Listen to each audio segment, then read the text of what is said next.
Hello mga mahal! Welcome back to the channel!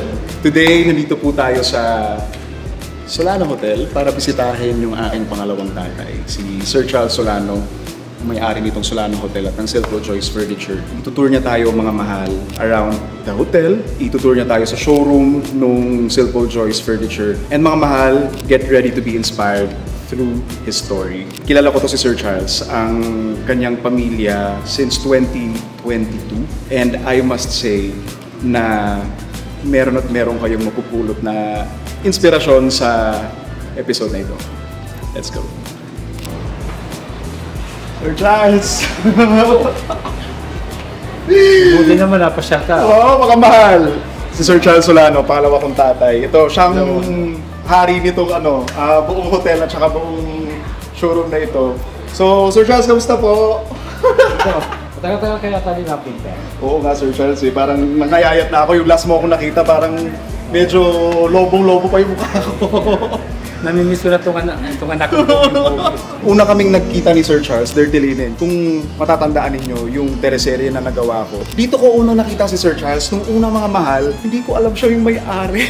Kasi napakasimple niya. Lockdown. Tapos nandun kami sa parang restaurant sa third floor na makikita nyo mamaya. Dahil na lockdown, nag-i-expect ako na dapat familiar lang yung mga faces na makikita, yung production, yung staff, tapos yung mga co-actors ko.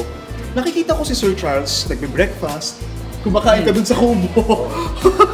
Tapos, hindi ko alam, bigla na lang isang gabi nagpa-party siya. Nagpa-party siya para sa amin, yung para siya yung may-ari nung hotel. Wala kayong pasok nun, di ba? Wala kaming pasok. Tapos inundaan niya kami ng mga pagkain. Yung pala siya yung may-ari nung hotel. Kaya simula nun, naging close kami, ako, kay Sir Charles, tapos sa mga anak niya eventually na sobra akong nagpapasalamat, Sir Charles, kasi naging pamilya ko to. This is my home away from home. So mga mahal, ngayon, itutour tayo ni Sir Charles around the hotel and the showroom.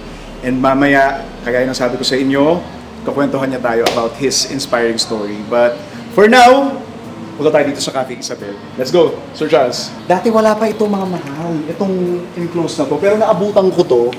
Cafe Isabel na to, Sir Charles. Oh, so mamaya makikita nyo, sa third floor merong restaurant pero merong pang cafe dito sa baba. Bakit ganun, Sir Charles?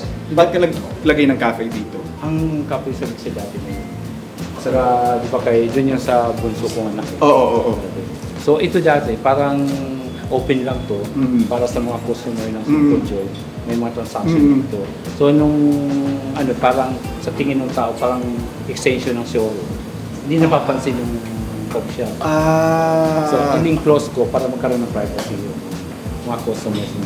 Maganda kang ganito, Sir Charles, kasi nga napansin ko simula nung in-enclose mo to, para siya naging cafe talaga. Oo. Di ba? Kasi dati parang kalmo extension ng display. Diba? Oo. Mga mahal, tandaan nyo yung mga pangalan ng Cafe Isabel, Silpo Joyce. Malalaman nyo kung bakit ganun yung mga pangalan ng kanyang mga business ni Sir Charles mamaya. So, ito cafe to, Sir Charles. More on kape-kape, mga tinapay-tinapay, dessert. Ayan, yung mismong restaurant, Sir Charles, nasa third floor, no? Nasa third floor. Mga mahal, ito ang showroom, Sir Charles. Yung showroom. Ito ang showroom. Ito ang kaharian ni Sir Charles. Grabe. Ito ang hari ng mga furniture. Mga mahal, lahat ng mga furniture na nakita nyo dun sa house tour natin, dito galing kay Sir Charles. Yung mga furniture pieces ko, mga mahal, pina-customize ko sa kanila. So, nagko-customize din ng Silpo Joyce. Meron kayong design na gusto, kaya nilang gawin. Pero meron na rin silang mga magagandang furniture pieces na nandito na pwede nyo nang ma-check out. Kapareho nito, ito, dito na sa atin manufacture to. Gawa natin to. Sariling gawa to. Ayun ang isa sa ikinaka-proud namin sa Silpo Joyce kasi sariling atin, mga mahal, I can personally vouch for Silpo Joyce. Ang ganda ng quality ng mga furniture pieces, pero hindi lang siya ngat-ngat proof ng mga fur babies. Meron na akong isang sofa na binalik sa kanya dahil ninatkat ni Griffin. Basically, itong first floor puro showroom ng Showroom. Pero bukod dito, Sir Charles, sa showroom sa Lipa, meron ka pa bang iba na showroom? Saan pa located? Meron tayo, dito sa Batangas province, meron tayong 6 na stores lang. Anim pa yun. Tapos Laguna meron tayo. Oo. Calapan, Mindoro, Oo. Bulacan. Dami. Ang dami, Sir Charles. Marami pa. Dati, meron tayo sa nasa SM tayo dati, sa mga mall. Naalala ko nga nung ako'y musmus pa lang. Mga mahal, ganito, trivia. Meron silang store malapit sa may amin. Sa mga taga Molino, Bacoor. Molino. Alam niyo to, sa tapat ng RFC, katabi ng Goldilocks. Alam niyo yan.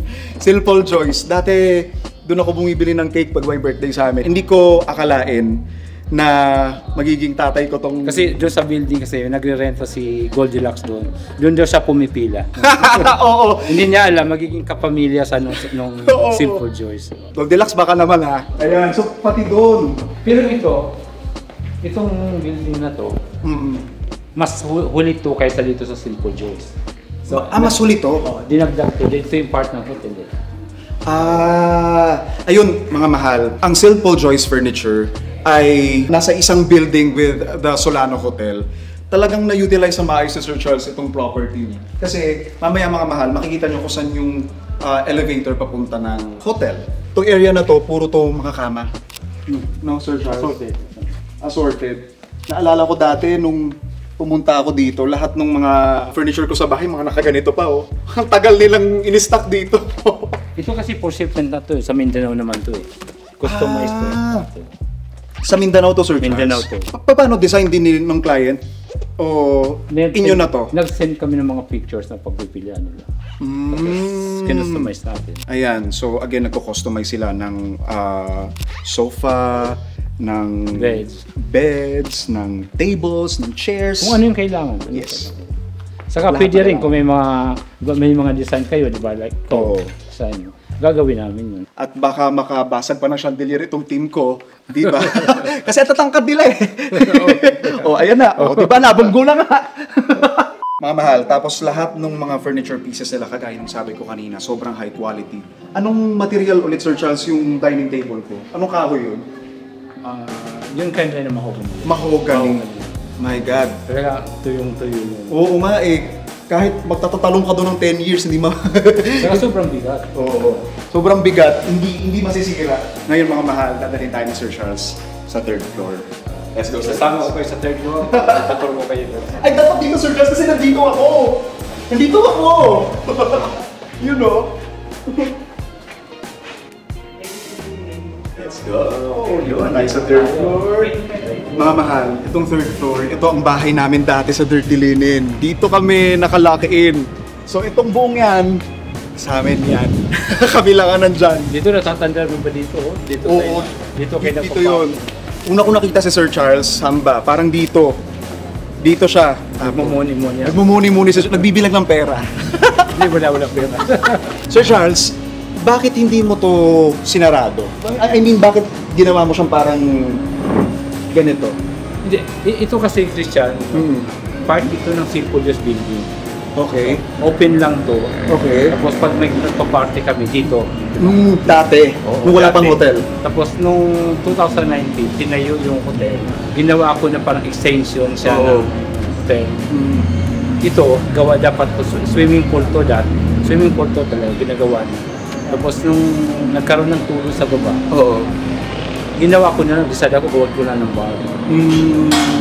Tapos yung restaurant na yun, makwento ko lang. Yan, dating kwarto ng mga bata yun. Kasi nag-stay kami dito na more than 1 year. Talaga, Sir Charles? Yan yung mga kwarto nila. Wala pang hotel? Wala pa. Kaya nung nagkaroon ng hotel doon, maganda yung naging resulta. So, kailangan ng restaurant ng hotel. Yun, ginawa namin yun. Ito, lumanda rin yung alfresco dito. Tapos meron pa kami mga ibang amenities sa loob. Yun mga mahal. Kagaya ng sabi ko sa inyo kanina, di ba tandaan niyo yung pangalan ng restaurant, ng cafe kanina dun sa baba. Kasi lahat yun ipinangalan niya sa mga anak niya. Sa mga anak niya, sa mga apo niya. Nasaan si Lorena? Tita. Ayaw eh. Ayaw eh. Kasi kasawa niya wala dito. So ayan, merong Paul Restaurant. Si Kuya Paul yan. Yung pangalawan niya. Charlie's Bar and Grill. Si Sir Charles. So, Paul Joyce, Sylvia, Paul, and si Hazel Joyce. Tapos Cafe Isabel, si Isay, si Isabel. Siya yung bunso. Naghahanap ako, nasa lang Lorena? Tita, bakit ka nagpahuli? Hindi, kasi dapat, yung Paul Restaurant na ilalagay namin, kusina ni Lorena. Okay. O kasi may Silpol Joyce na eh. Hindi siya pumayag kasi sabi niya, hindi naman ako marunong magluto eh. Baka hanapin yung specialty niya. Makes sense, makes sense. Pero hindi mabubuo ang lahat ng ito kung wala si Tita Lorena. Di ba? Oo. Ayan, so dati mga mahal, dito kami nagbabanding-banding, mga cast ng Dirty Linen. Tapos ang hilig namin dati ni Jenica, ni Tol, kung saan kami tumatambay dun sa Ashton. Lagi kami dun. So, Sir Charles, tingnan natin yung restaurant. Halika, basta tayo.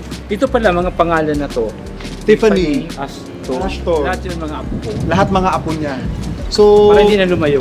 kaya nga eh, ang galing kasi talagang rooted sa pagmamahal sa pamilya itong Solano Hotel. Of course, si Sir Charles. Ito ang Paul Restaurant. Crystal, nandito sila Paul, no? Para mamit sila.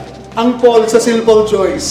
Si Kuya Paul. And his family. Si Ate Tessa, si Ashton, si Asher. Mga artistahin. Kita niyo to? Artista yan paglaki. Ito yung dating kwarto nila. Ito yung dating kwarto. 4 bedrooms na dati. Mga kwarto. So, wala pa yan yung mga function hall, wala yan before? Wala pa. Kasi yan lagi part pa ng... Ang dating office namin is...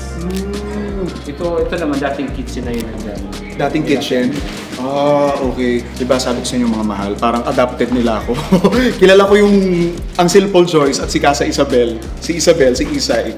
Si Sir Charles, si Tita Lorena at ang kanilang mga family. Every time I'm here, I just feel like I'm home. This is truly a home away from home. Makikita nyo kung gaano kaganda yung mga rooms dito. Ito yung dahilan kung ba't kami nakakaarte ng maayos sa Dirty Linen dati. Dahil masarap ang tulog namin. So dati, nung Dirty Linen, ang ka-room ko si Seth Fidelin.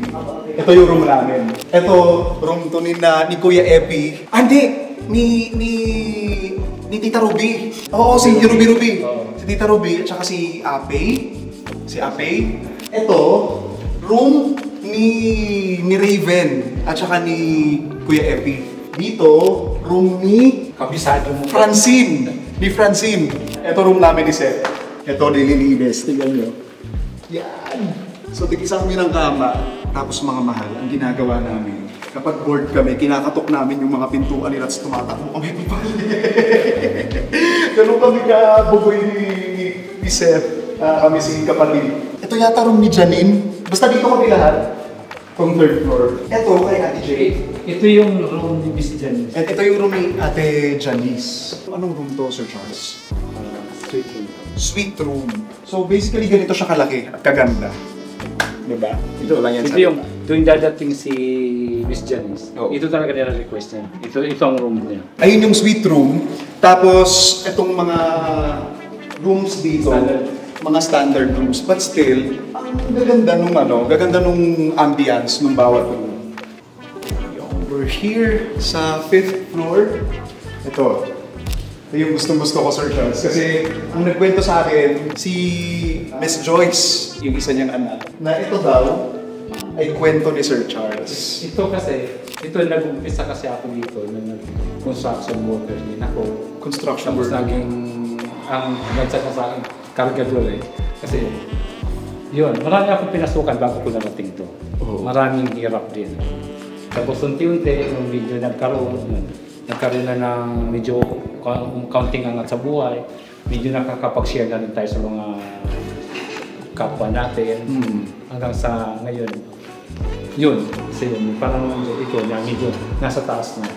Pero, ito pa rin ako. Ang galing nga, Sir Charles eh. Ang galing. Ako mismo makakapagpatunay niyan. Kasi ang dali mong maabot. Ang dali mong maabot. Hindi ba yung, syempre, di ba, kapag iniisip natin na, may-ari ng mga hotel, ang daming mga buildings, may-ari ng napaka-successful at matagal ng negosyo, which is yung Silpol Joyce. Yung di mo na siya pakakasama ng ganito, kahapon lang, kita kami sa SM Ora. At dahil sa sobrang busy niya, na-squeeze niya pa yung time niya just to be with me at makipagkwentuhan.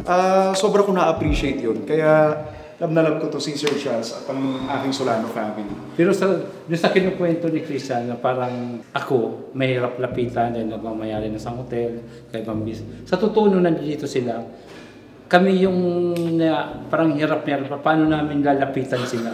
Kasi mga artista sila eh. Hindi. Pero kami nandiyan lang kami sa tabi. Pero ayun nga mga mahal, gusto kong, siguro if there's one thing na gusto kong sabihin din, i-impart sa inyo about being a celebrity, being an artista, trabaho lang po namin ito. Sir Charles, hindi ito yung nagde-define sa amin bilang mga tao. Parte lang ng trabaho namin na nakikita kami ng mga tao sa TV, kaya kami nakikilala. Pero hindi yung nagde-define sa amin. Ang nagde-define sa amin kung ano yung nandito pa rin. Ito, pasok tayo. Function Hall. Ito, kaya as the Grand Ballroom. Ito yung panganay kong apo. Si Ashley. Anak ni Paul. Ilan ang capacity nito, Sir Charles? Ito, pag mayroong tables, maximum of 500. Maximum of 500. So, pero pag concert, 1,300. ah, 1,000 pay kasha dito. Si Randy, no? nag-concert na dito si Kuya Randy. Si Ronnie. Ako Kasi na lang wala sa mga table. Kaya next, ikaw na. Umpisan mo nang pumunta bukas. Pero ayan, sa mga tagalipa or kung nasan man kayo at gusto nyong mag-held ng party dito sa Lipa, dito sa Solano Hotel, meron silang ganito kaganda at kalaking function hall na po pwede nyong mapagdausan ng inyong mga event. Okay, tara. Meron pa kaming isang function room sa baba. Okay, let's go. Papasal ko kayo. Okay, let's go! Siya, tayo. Let's go. Ganda nito, Sir Charles. Siyempre, gawang simple juice to. Oo, parang hindi tama kung merong hindi gawang simple juice dito, Sir Charles. Papatanggal ko. Kaya very proud ako, Sir Charles, na lahat ng mga furniture ko sa bahay, Silpo Choice talaga. Ang gaganda ng quality. Kaya yung nanay ko ayaw paupo. Yun ang sopanayo po. Ayaw paupo lang nanay ko. Yung puti, ewan ko mga mahal kung nakita niyo yun sa house tour. Meron akong puting ano sofa sa... Yun sa pagpasok. Oo, sa pagpasok, sa living area. Ayaw popuon ni Mami. Kasi daw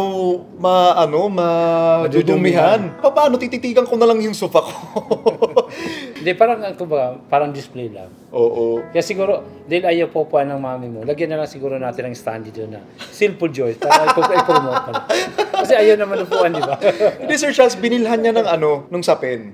Meron. Oo, meron na. So, pwede na upuan. Sir Charles, magkwentuhan tayo. Dahil nakapangako ako dito sa aking mga mahal na i-inspire ko sila through your story. Nauna yung Silpo Joyce kaysa sa Solano Hotel. Oo. So, yung Silpo Joyce, ilang taon na? Ilang taon na ulit ngayon yung Silpo Joyce? Tamang-tama yun. 25th year anniversary na. Bukas. Kasama tayo, mga mahal. So, 25 years na ang Silpo Joyce. Bakit ka napunta sa ganitong klaseng negosyo? Maliit pa kasi ako. Mahilig ako sa sales. Oo. Kasi nung maliit pa ako, nagbibenta ako ng mga gulay. Hanggang sa nung nasa Manila na ako, kasi from Bicol kami. Namasukan ako sa isang furniture store. Yung nga, kargador ako. Kasi delivery, gano'n. Tapos pinasok ko lahat, pati sa sales. Parang yung mga tindahan ba sa labas na parang, hindi naman bangketa siya. Na lahat gagawin mo. From janitor, sales, tapos lahat. Nung sinabi mong kargador, as in? As in, di-deliver kami. Binubuhat ko yung mattress na yung mga queen size na mattress na yun. Kaya kong buhatin yun. Talaga, Sir? Isang sopa na ganito. Oo. Hindi wala kasi kaya kong buhatin to nung time na yun. Hanggang ngayon? Hanggang ngayon naman. Kaya kong buhatin. Kaya naman walang trabaho yung mga tao ko kung ako pa magbubuhat. Sir Charles, paano ka nagkaroon ng opportunity na makapag-start ng sarili mong business? Kasi, di ba, sabi mo kanina, from being a kargador, paano nag-open yung mga oportunidad sa'yo? Nung nag-work ako doon ko nakilala yung maraming suppliers din na Oo. Tapos may dalawang baby na si Paul sa si Sylvia. Nung sila ay mag-high school pa lang, nag-decide ako na kailangan ko na magsarili. Siyempre, gastusan na to eh. Nag-try ako dito sa Batangas. Oo. Naganap ako year 2000. So, nag-umpisa ako ng August na yun. Oo. Nag-umpisa ako. Okay naman. Naging successful naman hanggang ngayon. So, sinasabi mo, Sir Charles, na meron din talagang mga pinadala si God na tumulong sa'yo para makapagsimula ka nitong ganitong klaseng negosyo. at masimulan? naman, siguro dun sa pag-asinso, siguro number 1 dun siyempre, galing sa taas yun. Kung ano man yung, sabi nga, kung may swerte ka, kailan, samahan mo ng sipag din. Oo, tama. Kasi di naman pwedeng swerte lang. Ngayon, yung at dasal, no? Oo, dasal, number 1 yun. Siyempre, yung swerte nga yun, hindi yun lahat dumadating sa lahat ng tao. Siyempre, very thankful ako kay Lord kasi isa ko sa nabiyayaan niya ng gano'n. So, nung dumating yung swerte na yun, siyempre, hindi ko na pinakawalan yun. Meron ako yung mga naging kaibigan, supplier doon sa dati kong work na tumulong, nagpautang sa akin ng mga furnitures. Consignment, o kung kailan mabenta, bayaran mo, ganun. So doon nagsimula? Doon nagsimula. Kasi nung nag-umpisa ko, wala kaming pera eh. Oo. Nung lumuwas ako ng Batangas, nakakuha ko ng isang pwesto na magigiba na nga. So, nung nakuha ko yun, wala naman ako, kailan i-renovate ko yun eh. Tapos, unang luwas ko, tanda-tanda ko yun, unang luwas ko sa Batangas para from Bicol? Sa Pasay na. Sa Pasay na, sa Pasay. Para mag-start ako dun sa Batangas. June 12 yun, Independence Day. Walang pera, ginamit ko credit card ko na 11,000 pesos. Winidraw ko yun, tapos binili ko ng materialis ng mga kukulamber para lang konting renovation dun sa pwestong nakuha ko. Tapos pagkaraan ng ilang araw lang, wala na yung 11,000 eh.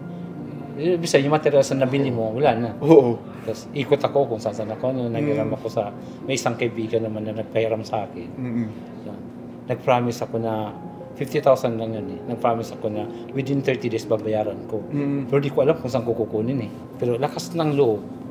Habang nire-renovate yung store, isang maliit na pwesto, sabi ko, ibakante to. Kumuha ko ng item doon sa friend ko, dinisplay ko, nagbenta ako. Oo.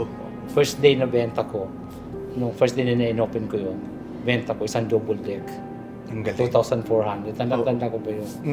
Tapos 2,400. Tuwan-tuwan na ako. May pangkain na yung mga tao namin. Kasi wala mo ng sweldo, pangkain lang. Nung nakabenta ako noon, tuloy-tuloy na, araw-araw may benta. Ang galing. Habang nagre-renovate ng pwesto, tuloy na yung pagbenta. Tapos yung mga kaibigan ko naman na tumulong sa akin, kahit binabayaran ko na, hindi nila tinanggap muna sa akin bayad. Paikutin ko muna raw. Kaya doon nag-umpisa, tuloy-tuloy. Oo, Sir Charles. I think doon din talaga mapapatunayan yung kaninang sinabi nyo na syempre hindi lang naman puro dasalin, no? Kailangan may sipag. Kailangan may sipag. Meron at meron talagang purpose si God kung bakit niya inilagay sa isip mo tsaka sa puso mo yung para bang desire para ka makapag negosyo. Minsan nagsisimula yan sa isang concept eh. 'Di ba? Parang pwede kong gawin to. May purpose 'yun. Kailangan mo lang talagang hanapin kung paano mo sisimulan at magsisipag ka talaga. Base nga dun sa kwento mo.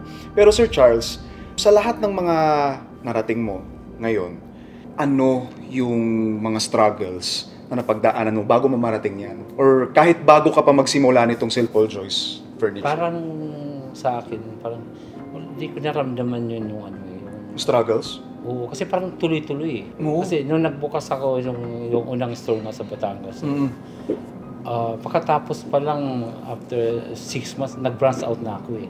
Oh, wow. Naglagay na ako sa lipa. After 6 months? Nag-branch out ka na agad? Kasi July nag-start nung unang benta ko. Tapos sunod-sunod na yun eh. February nag-open na kami dito sa Lipa ng pangalawang store. Pero saan yung unang store? Batangas City. Batangas City. Tapos pangalawa tong Lipa? Lipa. Ito na yan? Hindi pa to. Hindi pa ito? Sa bayan pa. Okay. So, ang ginawa ko para lumaki, nagbukas ako ng ng tindahan eh. Kaya, kasi ang katwiran ko noon, kung yung ima-manage kong tindahan, 1 o 10, yung pagod, pareho din. Pero yung kita, malaki. Mag-multiply ka ng di ba? Oo. Kaya tuloy-tuloy yun. Tapos nung 2004 at 2003, nagbukas ako sabay-sabay. Lemery, San Pablo, Bacolod. Kaya ang daling nakilala. Saka isang ginawa ko para madali makilala. Masarap sa ambisyoso eh. Saka, okay yan. Yung iniisip ko pala, hindi ko iniisip yung ngayon na yun. yung dadating palagi iniisip ko Mm-mm. Tapos gusto ko para makilala ka agad, ginawa ko. Alam mo, tuwing magbubukas ako ng store, celebrity ang kinukuha ko nagka-cut ng ribbon. Naalala ko nga nung sa Molino, Si Melissa, si Matt Evans. May parade yata kayo? May parade, May parade. Tapos, alala ko yun, si Melissa tsaka si Matt, hindi ko akalain na pupunta din pala ako sa kanila at magiging artista din ako. Ang galing, Sir Charles. Pero, bago nyo na narating yung success, nung hindi ka pa nagninegosyo, so, andyan na si Ate Sylvia at si Kuya Paul. Wala pang St. Paul Joyce. Wala pa. Andyan na sila. So, si ikaw, si Tita Lorena, si Ate Sylvia, and si Kuya Paul. Bago ang lahat ng ito, bago mangyari ang St. Paul Joyce, kamusta kayo? Paano? Doon pa kami nakatira sa Pasay. Okay. Nagwo-work kami para nung kinasal kami, si Lorena, kinuha ko na. Oo. So magkasama na kami sa isang tindahan. Siyempre, may pamilya ka na. Galing kami sa mahirap na pamilya. Iniisip mo siyempre yung kinabukasan ng anak mo kasi meron ka ng pamilya. Ako nun, kung ano yung meron ngayon, hindi ko pinlano Kusang bigay ng Panginoon lang to. Ang nisip ko lang nung time na yon, paano ko sila mapapaaral. Mapatapos. Kasi yun lang ang pwede kong ipamana sa kanila. Saka, ayaw ko rin na mapagdaanan pa nila yung pinagdaanan namin. Si Sylvia, dahil nisip ko, yung dalawa sa si Paul. Pag gano'n kasi noon, pag yung may background ka ng Chinese, madali ka makapasok ng trabaho. Oo. Diba?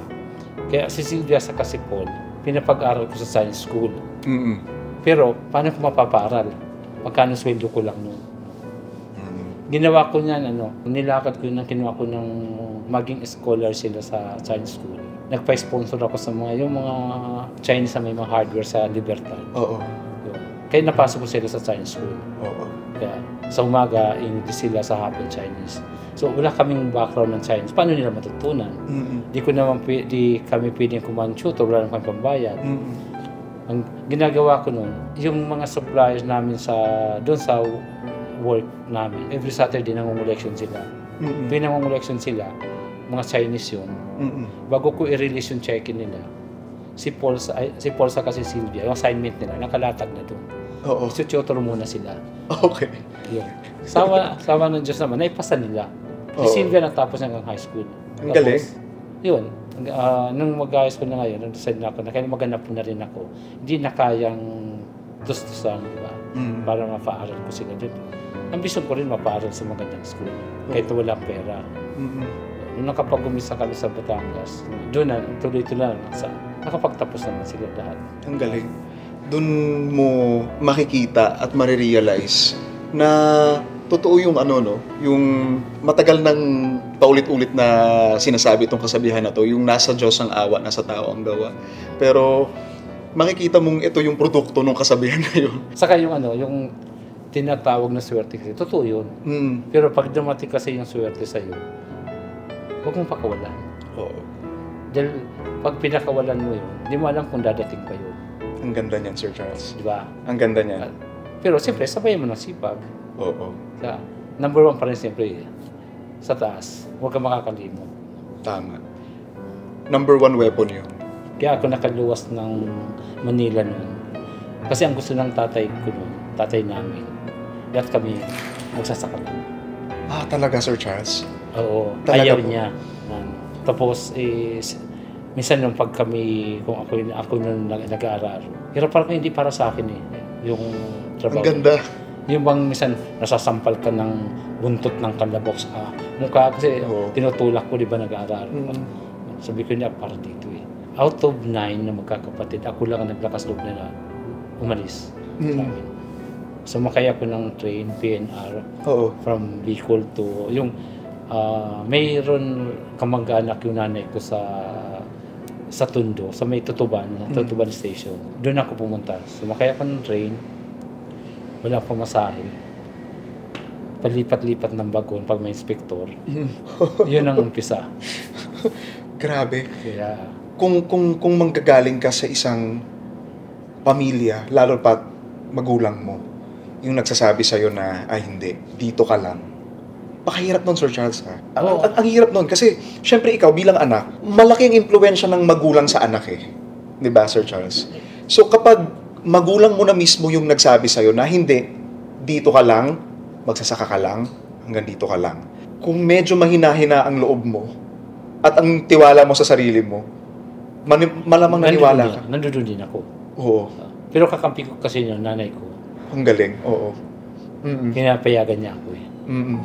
Kasi siguro kasi yun ang gusto ko eh. Eh kung hindi naman ako umalis dun, siguro pare-pareho kami ngayon. Oo. Diba? If you don't mind my asking, Sir Charles, ang tatay po ba ay... Wala na. Wala na. Pero naabutan niya na. Naabutan niya po kayo na... Yun ang hindi maganda kasi hindi niya naabutan. Hindi niya naabutan yun. But do you think magiging proud siya? Sana kung naabutan niya. Nakita niya yung papaano, kung makita pa sana niya na ano mayroon ako ngayon. Siguro marirealize na mabuti na niya kinig sa akin to. Inipigilan ko nun. Oh my God. Siguro malakas ang loob ko kasi dahil unang-una ayaw ko yung trabaho. Oo. Kaya iniiwasan ko yun. Yung napuntahan ko naman, napakahirap. Ang dami kong minsan nun from Tondo, sa Tondo. Pagkatapos namin tumutulong ako dun sa kamag-anak ng nanay ko. Titinda kami ng ulam sa Divisoria. Pagtanghali tapos na lalakad ako from Tondo to lakadin ko ang Recto hanggang sa Ligarte, nakarating Santa Mesa. Naghanap ako ng trabaho. Yung mga nakalagay na lahat na wanted boy, wanted ganito. Kulang na lang yung wanted bill space. Sarap na yan. Hindi talaga pinagdaanan ko yun. Kasi siyempre, unang-una, nahihiya ka din sa kamag-anak na nakikituloy ka. Eh sila, yung kamag-anak yun, nagre-renta din. Ang dami din kung ba nakisix pa ako doon. Pero kaya walang imposible doon sa pagtsatsaga. Alam mo, Sir Charles, medyo yung part na yan ang nakaka-relate ako sa'yo. Kasi dati, alam naman to ng family ko, siguro ng mga taong kahit papaano sinusubaybayan ako. Yung lolo ko, Sir Charles, hindi yun naniniwala dati na kaya kong maging actor, maging artista. Sabi niya sa akin dati, kasi siguro natatakot lang din siya. Natatakot, hindi ko naman sisisihin din yung lolo ko kung ba't ganun. Pero feeling ko nang gagaling siya dun sa takot na baka masaktan ako kapag hindi ko nakuha yung gusto ko. And I know in good faith naman yung lolo ko. Pero dati kasi, Sir Charles, ang laking bagay sa akin nung sinasabi ng mga nakakatanda sa akin. Mga magulang ko, lolo't lola ko.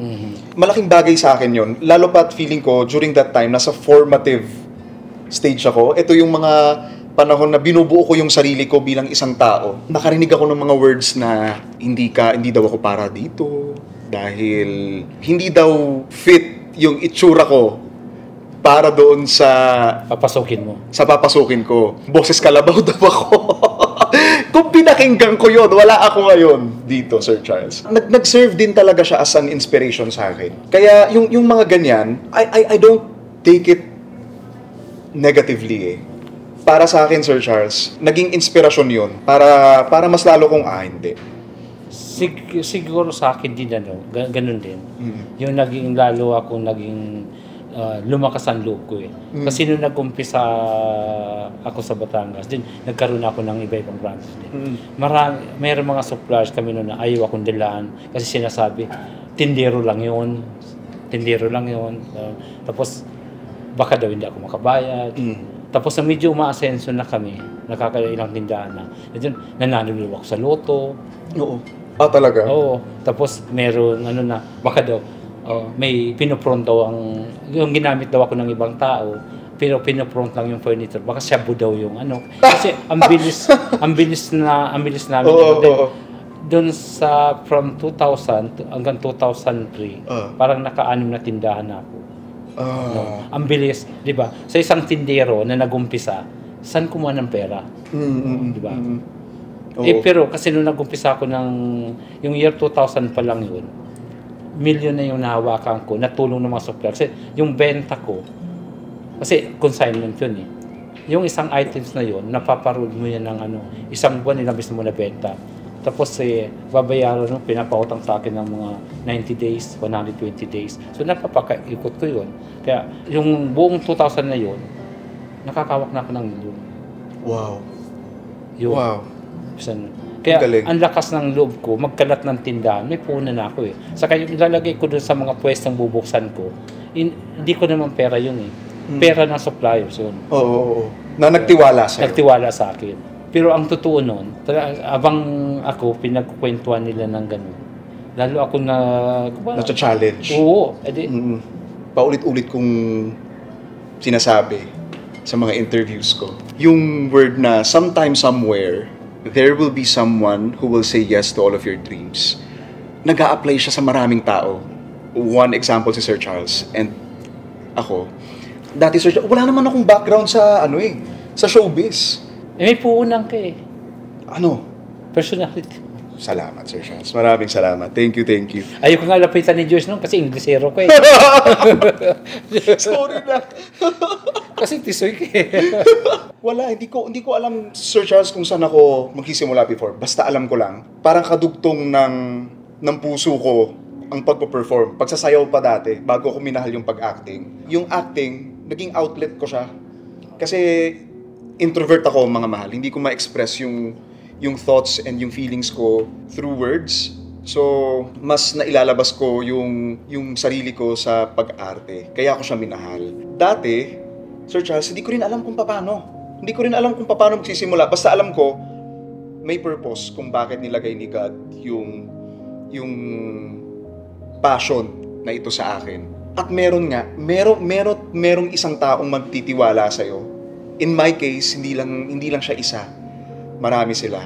So, Direk June, si Direk Percy, si Mother Lily, si Miss Rosel. Sama na natin si Mama Check at si Nanay Omar. Yun yung mga unang nagsabi na, pwede to. Hindi rin nila ako makikita kung hindi dahil kay Nanay Sara Brackenside. Ano talaga, meron magbubukas ng pintuan para sa'yo. Importante kasi, yung gusto mo yung ginagawa. Oo. Yung hindi mo pinipilit Oo. Ako, bata pa lang ako. Maarte na ako sa harap ng salamin, pero hindi ko alam na magli-lead pala yun sa kagustuhan kong maging actor. Dati kasi dancer talaga. Naging buhay ko ang pagsasayaw, lalo na nung estudyante ako. Dito sa journey mo na ito, kung meron kang gustong balikan, meron ka bang gustong baguhin or wala kang babaguhin? Parang wala na. Masaya na ako Masaya ka na. Kahit yung mga hirap mo before, hindi mo gustong baguhin yun. Hindi parang kung babalikan mo kasi, naiyak lang ko Ayoko na balik. Pero masaya na ako sa ngayon. Sobrang saya dahil kumbaga nasa akin na lahat Kaya ang gagawin ko na lang, kumbaga, tumulong ka na lang. Kasi kung babalikan ko yung hirap namin sa probinsya ang nilalakad namin mula sa barangay namin hanggang makapunta ng bayan. Kulang-kulang 2 oras. Nasa baba kami ng Mayon walang kuryente. Walang sasakyan na kakapasok. Ang tubig namin kabilang barangay pa. Ganun kahirap, magigib kami doon. Sobrang hirap Siyempre, sino ba gustong bumalik? Sabi mo nga kanina, hindi ka makakarating sa kinalalagyan mo ngayon kung hindi mo nadaanan yung mga...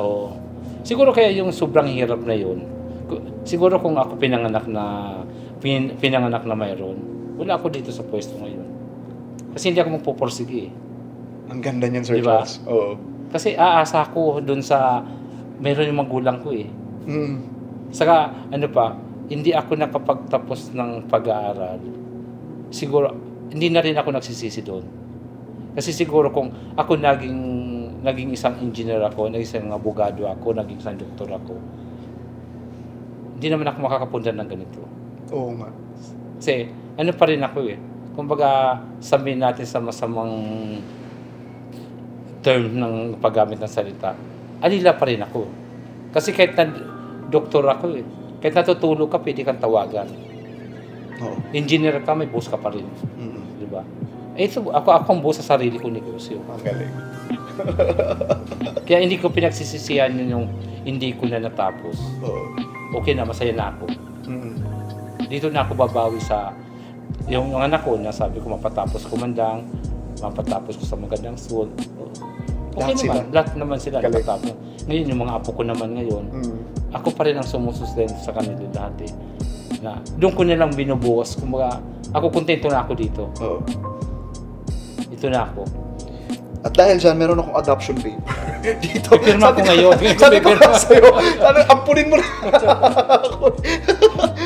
Pipirma ko na ngayon. Kung meron kang i-advise sa mga tao na tingin mong pinagdadaanan ngayon yung pinagdaanan mo dati, bago ka naging Charles Solano na nakapagpundar ng Silpo Joyce at Solano Hotel, ano yung ma-advise mo sa kanila? Siguro, wag nila isipin na kung sila ay ordinary empleyado lang, wala. Kasi walang imposible dun sa tao ng sisikap. Wag lang tayo mawala ng pag-asa. Dahil ako, example na ako doon, na talagang wala talaga. Magsikap lang tayo at wag na tayo makakalimot sa taas. Walang imposible doon sa pagunlad. Kaya lang, pag tayo naman narating natin, kung ano man na narating yun natin yung taas, huwag tayo magbago. Huwag natin baguhin.